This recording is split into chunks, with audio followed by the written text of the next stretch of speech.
The Fed cuts, but disappoints.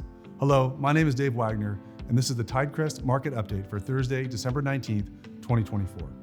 On December 18th, the Federal Reserve announced a 25 basis point reduction in the federal funds rate, marking the third consecutive rate cut in 2024.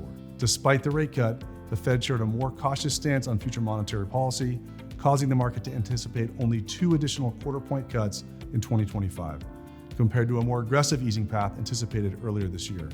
Fed Chair Powell emphasized that the labor market remains resilient and inflation, although declining, still exceeds the central bank's 2% target.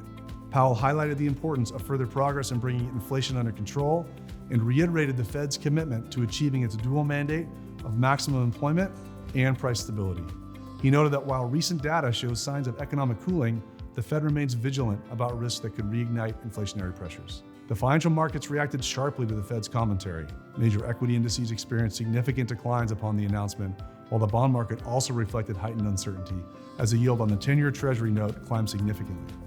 The US dollar also strengthened, reaching a 2-year high.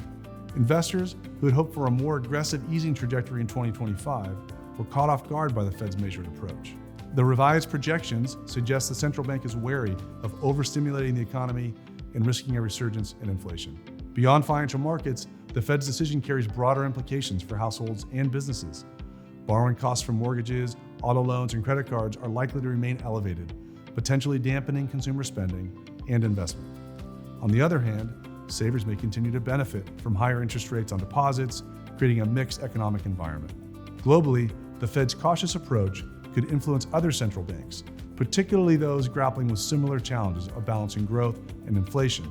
Emerging markets, which often face capital outflows and currency pressures in response to U.S. monetary policy, may experience additional volatility as the dollar strengthens. In summary, the Federal Reserve's decision reflects its delicate balancing act of supporting economic growth while ensuring inflation trends downward. By signaling a slower pace of rate cuts in 2025, the Fed underscores its cautious approach to monetary policy, aiming to navigate a complex economic landscape going forward. While markets may initially react negatively to this news, the long-term implications will hinge on the trajectory of inflation, labor market resilience, and global economic conditions. For more information, please visit our website linked below.